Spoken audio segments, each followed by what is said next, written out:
porque si perdonáis a otros sus ofensas, también os perdonará a vosotros vuestro Padre Celestial. Pero si no perdonáis a otros sus ofensas, tampoco vuestro Padre os perdonará a vosotros las vuestras. Mateo 6, 14, 15. Capítulo 9. Quinto pétalo, el perdón. El quinto pétalo de la rosa corresponde a las palabras del Padre Nuestro.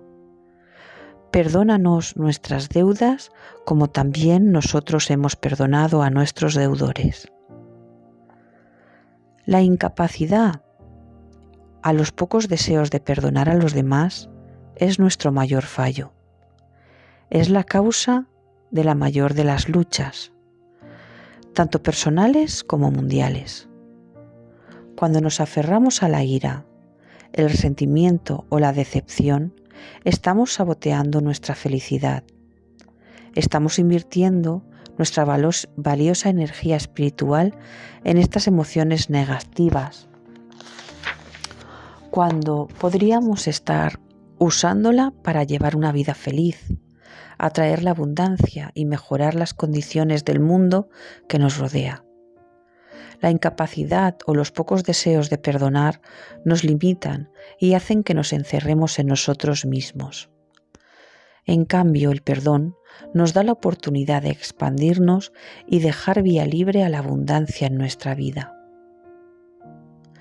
El perdón es el mayor disparador de las emociones destructivas, pero perdonar puede resultar muy difícil, porque la mayoría de nosotros no tenemos práctica en ello.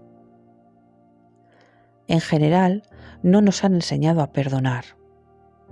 Si fuera así, el mundo sería un lugar muy distinto. Te aseguro que a base de práctica, perdonar te resultará más fácil, pero necesitas concentrarte en ello a diario para cogerle el tranquillo. Me gustaría marcar la pauta de este elemento, el más sagrado del Padre Nuestro, contando una historia real sobre el espíritu humano que me ha inspirado durante 13 años.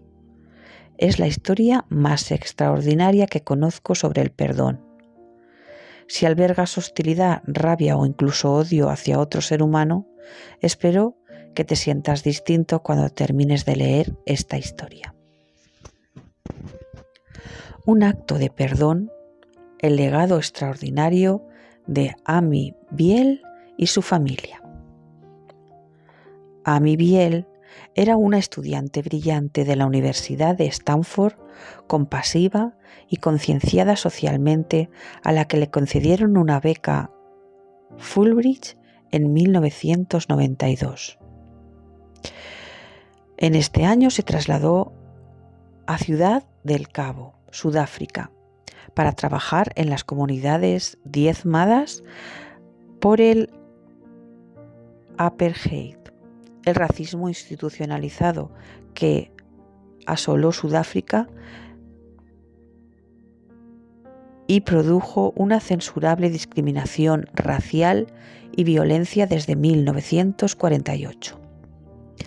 Amy trabajó con los desfavorecidos de los distritos de la gente negra y en las inscripciones en el censo electoral para preparar las primeras elecciones libres en las que los negros tendrían derecho al voto. Todos los que trabajaban con Amy hablaban de su pasión por mejorar las condiciones de Sudáfrica y de su dedicación a fomentar la tolerancia, la igualdad y la educación más allá de las barreras raciales. El 25 de agosto de 1993, el día siguiente de haber estado registrando a votantes negros, Amy se dirigió con el coche al distrito segregado de Groote-Schuur en las afueras de la Ciudad del Cabo. Desgraciadamente, fue a parar al peor lugar en el peor momento. Se estaba celebrando una furiosa manifestación contra la discriminación racial y una banda de jóvenes, al divisar el coche de Amy, decidieron darle un castigo ejemplar. Los hombres eran negros, ella era blanca. Fue el único factor que tuvieron en cuenta en un terrible instante de rabia. Aquellos jóvenes no podían saber que Amy era una aliada, una defensora de los cambios y la igualdad. En aquel momento para ellos era un símbolo de los que habían estado oprimiendo a su gente en Sudáfrica durante tanto tiempo. Un emblema de una horrorosa división racial. Apedrearon el coche de Amy para obligarla a detenerse y la sacaron a rastras de él. Lo que ocurrió a continuación es casi demasiado espantoso para contarlo. Amy murió a manos de la muchedumbre. Fue lapidada, golpeada con ladrillos y acuchillada hasta la muerte. La prometedora luz de Amy Biel se extinguió a la edad de 26 años. 4 de las personas que acabaron con su vida fueron acusadas de asesinato y sentenciadas a 18 años de prisión.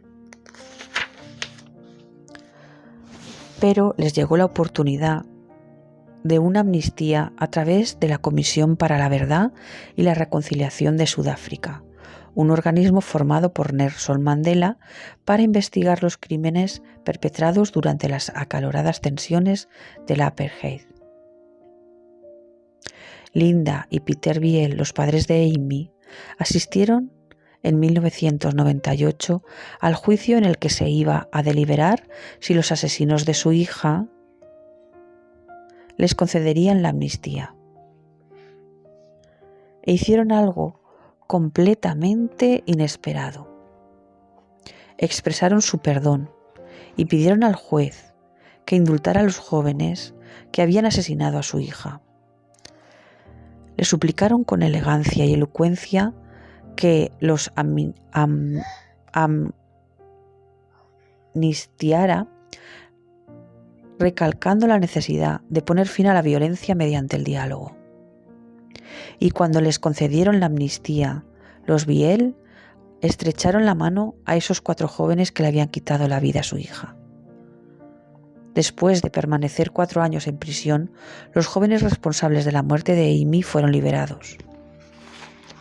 Para muchos de nosotros, las acciones de los padres de Amy Biel son quizá inimaginables, pero para Linda y Peter Biel el perdón era la única forma de rendir homenaje a la memoria de su hija. Como afirmaron en público en la vista, a Amy le atraía Sudáfrica y admiraba la visión de Nelson Mandela. Hemos querido respetar esta visión del perdón y de la reconciliación. En lugar de huir de la pesadilla que Sudáfrica debía de representar para ellos, crearon la Fundación Amy Biel para continuar la labor de su hija. La fundación estableció en el mismo distrito segregado donde Amy fue asesinada programas juveniles, grupos de discusión y proyectos comunitarios para crear puestos de trabajo. Los padres de Amy trabajaron en cuerpo y alma para fomentar la paz y curar el sufrimiento de medio siglo de violencia provocado por la discriminación racial. La esencia del perdón se difundió, curando primero el espíritu de la familia Biel, ayudando después a los jóvenes que habían asesinado a su hija a rehabilitarse y consolando a los padres y las familias de esos jóvenes que habían sido también víctimas a su propia manera. Las heridas de las familias cicatrizaron, la comunidad se restableció y la energía del perdón y el amor hacia el prójimo se difundió como una inspiración para el resto de nosotros. En los últimos 13 años he utilizado la lección de Linda y Peter Biel como mi piedra de toque para el perdón en muchas ocasiones. Cuando me cuesta mucho perdonar algún ligero ataque u ofensa cometida contra mí, siempre pienso en lo que la familia Biel fue capaz de hacer. Me recuerda que cualquier difícil situación por la que yo haya pasado no es nada en comparación con lo que les sucedió a los Biel, y pensar en su increíble misericordia me da fuerza. El ejemplo de la familia Biel me ayuda a ver que no me hace ningún bien no querer perdonar a alguien y he prometido aprender de ellos. El legado de Amy continúa. Vamos a hacer un ejercicio. ¿Hasta qué punto eres capaz de perdonar? Cuando cuento la historia de los Biel, la mayoría de la gente reacciona como yo lo hice, con lágrimas y asombro. Se sienten inspirados y quieren intentar perdonar en su vida a los demás de una forma tan absoluta e incondicional. Pero no todas las personas reaccionan así. Algunas no pueden entender este grado de perdón. Son incapaces de imaginarse perdonando un acto de violencia y una tragedia tan terribles. Si a ti también te cuesta, imagínate encontrar la suficiente generosidad en tu interior para perdonar hasta ese punto. Deja que te recuerde algo muy importante. Al aprender de estos ejemplos extremos, no tendrás que vivirlos en tu vida. El legado de Amy Biel es un regalo para todos, ya que nos permite aprender una importante lección espiritual, quizá la más importante, a través de un dramático ejemplo. Al comprender y aceptar estas lecciones sobre el perdón, podemos recibir el beneficio de una verdadera curación y sabiduría sin tener que vivir ninguna tragedia en nuestra vida, algo que es de agradecer. Piensa en la historia de Amy Biel y en las acciones de sus padres, que perdonaron a los asesinos de su hija e incluso trabajaron codo con ellos para reconstruir la comunidad a la que pertenecían. ¿Crees que serías capaz de perdonar a alguien en una circunstancia tan extrema? Haz ahora una lista de todas las personas a las que les guardas rencor. Retrocede al pasado tanto como sea necesario. Escribe por qué te han irritado, ofendido o herido. Pregúntate ahora si puedes perdonar sus fallos humanos. Compara sus deudas u ofensas con las deudas que los jóvenes que mataron a Amy Biel contrajeron con su familia. ¿Te ayuda esto a encontrar en lo más profundo de ti la suficiente generosidad para perdonar? La gente hace lo que puede con los medios que tiene. En la vida la gente te decepcionará y lo hará a menudo. Sin embargo, cada persona que te hiere o decepciona te está haciendo en el fondo un gran favor. Te está dando la oportunidad de ver hasta qué punto puedes amar y perdonar incondicionalmente a tus hermanos y hermanas bajo la mirada de Dios. Es fácil amar a los que nos quieren, pero no es fácil hacer lo que Jesús nos recuerda en el Evangelio según San Lucas 6:28. Bendecid a quienes os maldicen. Jesús nos está pidiendo mucho en esta frase, pero si la ponemos en práctica, nos beneficiará inmensamente. Todo el mundo tiene alguna herida.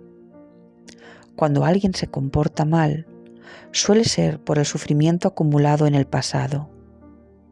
A veces, cuando una persona a la que conocemos muy bien nos hiere, vemos claramente por qué lo ha hecho. En cambio, tenemos muy poca información sobre la historia personal de los desconocidos, los compañeros de trabajo o las personas que no conocemos tan a fondo. No conocemos su infancia ni tampoco lo que les puede haber ocurrido a primeras horas del día o momentos antes de cruzar nosotros la puerta de su casa. Por eso yo uso la siguiente afirmación: la gente hace lo que puede con los medios que tiene. Casi siempre es cierto, tanto si se trata de una recepcionista que te atiende mal por teléfono, como de tu jefe o tu pareja. La gente intenta hacer frente a la vida día a día con los medios que tiene.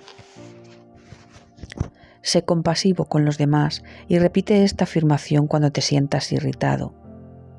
Recuerda cuántas veces has colgado el teléfono o te has marchado del despacho de alguien sacudiendo la cabeza y pensando: caramba, ¿qué mosca le ha picado hoy? Incluso las personas más amables del mundo pueden tener un mal día. Ocurre a diario. Sé que no me gustaría que los demás juzgaran mi carácter por un fallo que tuve cuando estaba estresada, agotada o disgustada por algo. En una ocasión perdí los nervios en un banco y le chillé tan fuerte al cajero que llamaron al guardia de seguridad para que me hiciera salir del edificio. Debo decir a mi favor que no suelo comportarme de este modo, pero aquel día el endocrinólogo pediátrico me había dicho que mi pequeño Shane iba a morirse antes de cumplir los 2 años. Tenía los nervios destrozados. El cajero, que seguramente aún debe de estar contando la historia de la señora que se puso a chillar como una loca, no tenía ni idea del devastador estado emocional en el que yo me encontraba, ni podía saber que estaba reaccionando ante otras circunstancias potencialmente trágicas en mi vida. Pero todos hemos pasado por un mal momento y debemos ser tolerantes cuando los demás lo atraviesan, porque la gente hace lo que puede con los medios que tiene y no sabemos los problemas que un completo desconocido está afrontando en su vida. Si de verdad quieres progresar espiritualmente, puedes y debes rezar por la curación y la felicidad de los que te han ofendido.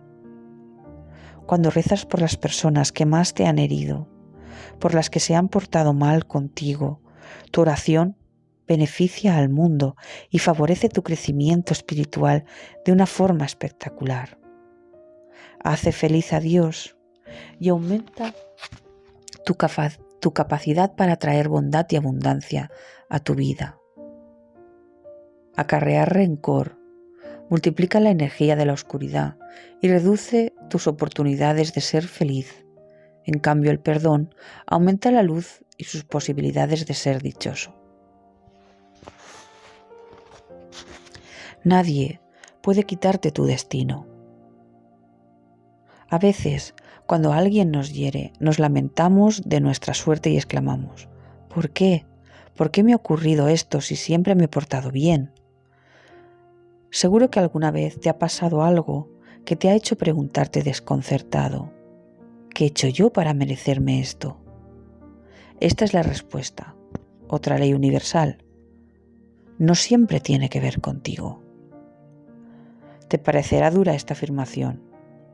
Pues no lo es, de hecho es muy liberadora. A veces la gente entra en nuestra vida porque es nuestro deber darles una oportunidad, la oportunidad de cumplir su promesa y hacer lo correcto. Pero uno de los regalos de Dios que Dios nos ha hecho es el libre albedrío.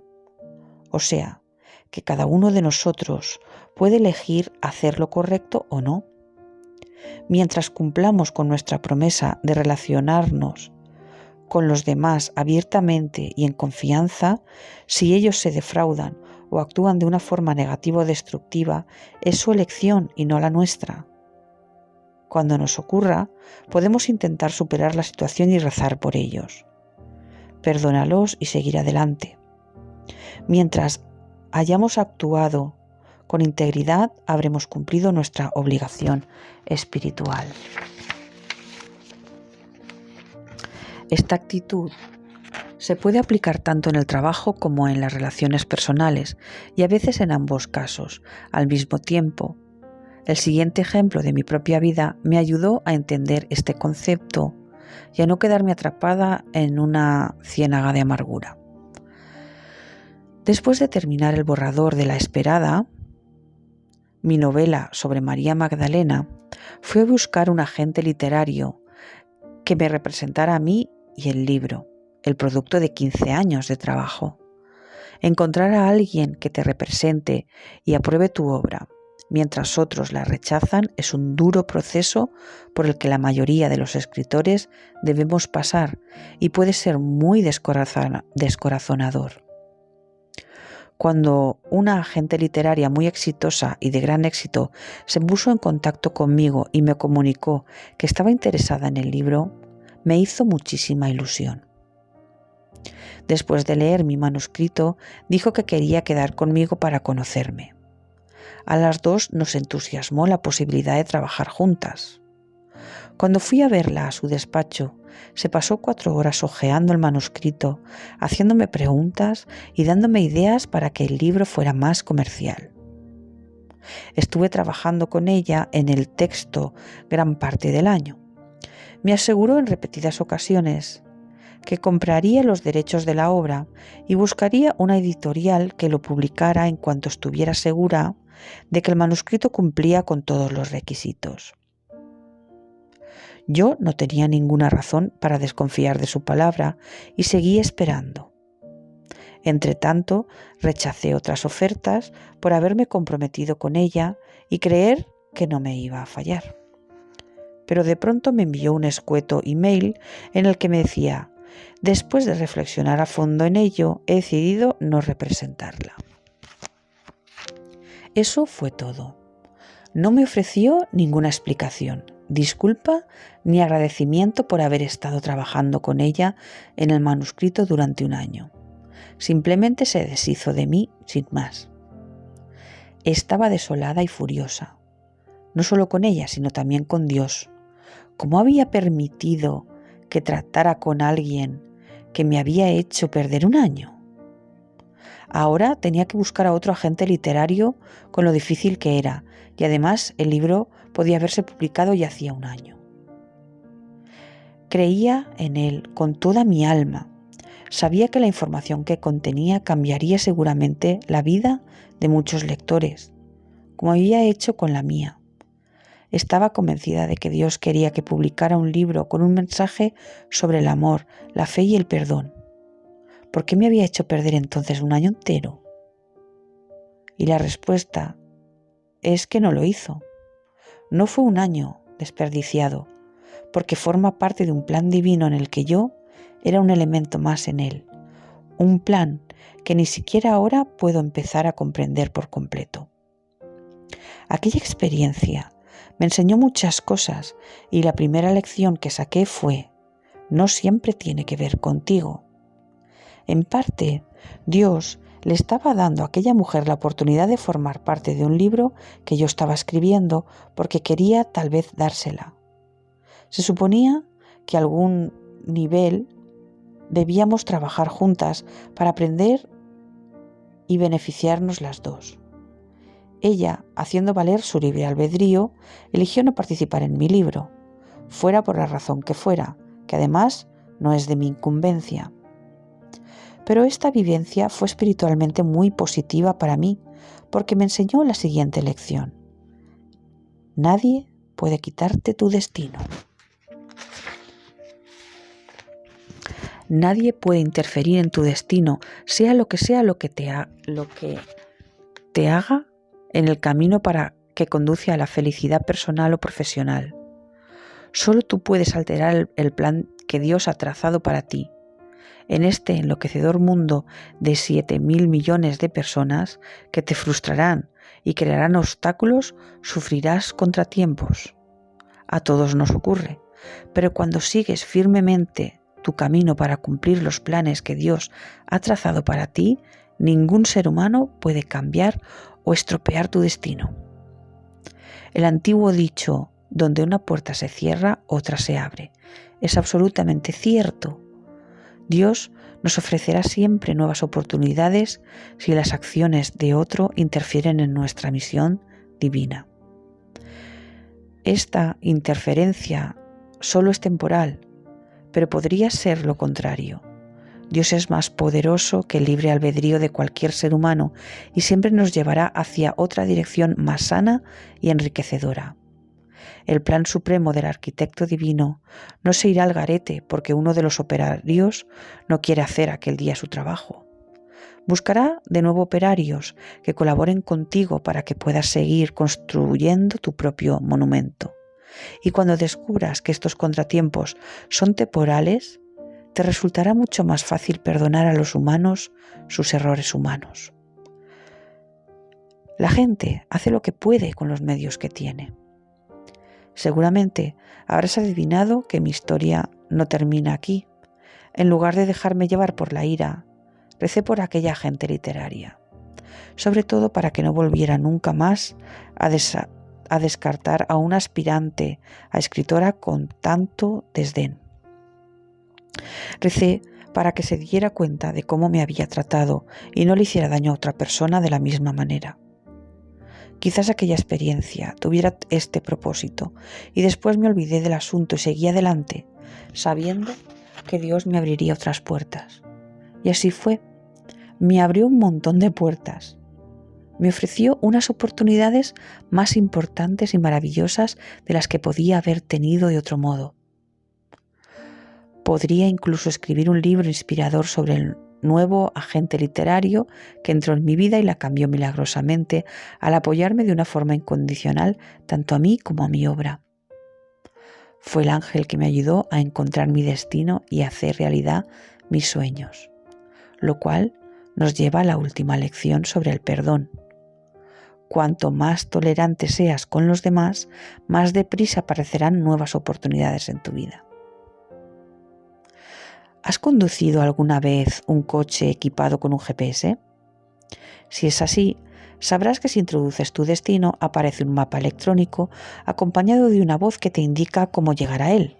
Pero si te equivocas y giras por donde no debías, el sistema GPS vuelve a buscar automáticamente una nueva ruta para seguir indicándote el camino.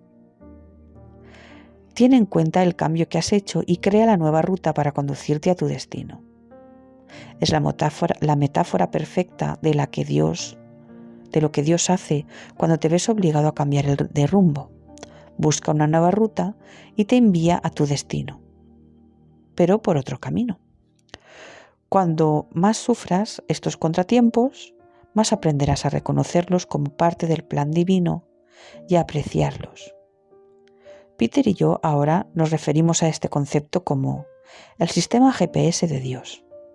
Y cuando alguien nos defrauda, esperamos con ansias ver cómo Dios cambiará la ruta. Puede ser muy divertido ver el sorprendente viaje que te tiene preparado. Vamos a hacer un ejercicio. ¿Por quién puedes rezar hoy? Elige una persona que hace poco te ha hecho sufrir o ha afectado a tu destino. Puede ser la que te quitó el puesto que te iban a ascender o aquella con la que salías que dejó de llamarte de pronto. Cuanto más dura sea la circunstancia, mejor. Cuanto más te cueste perdonarla, más poderosa será tu curación. Reza para que se cure y encuentre la luz donde antes había oscuridad. Reza para que encuentre la paz de la situación que le está haciendo sufrir en la vida y para que en el futuro no vuelva a hacer a nadie el daño que te ha hecho a ti. Tu oración puede ahorrarle mucho sufrimiento a otra persona en el futuro, y esto es en sí un acto divino y generoso. Aunque no puedas cambiar el libre albedrío de otro, estás intentando que se cure e ilumine, y por tanto, con esta simple oración habrás hecho que el mundo sea un mejor lugar. Si la persona en cuestión ya no tiene ninguna misión que cumplir en tu vida, déjala que se vaya de ella. Repite esta afirmación cuando sea necesario. La perdono y dejo que esta persona salga de mi vida con amor y rezo para que se cure en su camino y no haga daño a nadie más. Quiero dejar claro que perdonar a alguien no significa dejar que ese individuo siga en tu vida. Algunas personas producirán un efecto tóxico en tu vida y deberás alejarte de ellas. Termina así las relaciones que no sean buenas para tu progreso espiritual. Si eres capaz de seguir queriéndolas, perdonarlas y dejar que salgan de tu vida deseando que se curen, habrás progresado mucho. Y si no es así, necesitarás concentrarte durante más tiempo en el quinto pétalo de la rosa mientras recitas el Padre Nuestro a diario. No perdonar a los demás te impedirá progresar, haciendo que te estanques espiritualmente. Quizá desees añadir: Dios mío, te ruego que me ayudes a encontrar dentro de mí la fuerza y el amor necesarios para perdonar a los demás, para que siga progresando en mi camino y sirviéndote. La caridad, bien entendida, empieza por uno mismo.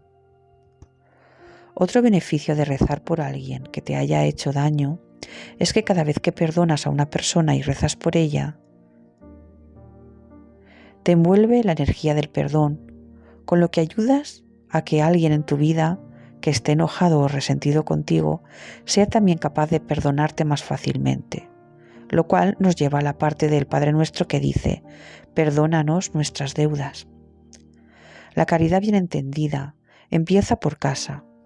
Por eso el Padre Nuestro contiene esta frase: es importante que dirijas también tu capacidad de perdonar hacia adentro y te desprendas de los sentimientos de culpa acumulados que generan el equivalente espiritual a un producto de desecho tóxico. Si crees merecerte todo lo malo que te ha sucedido en la vida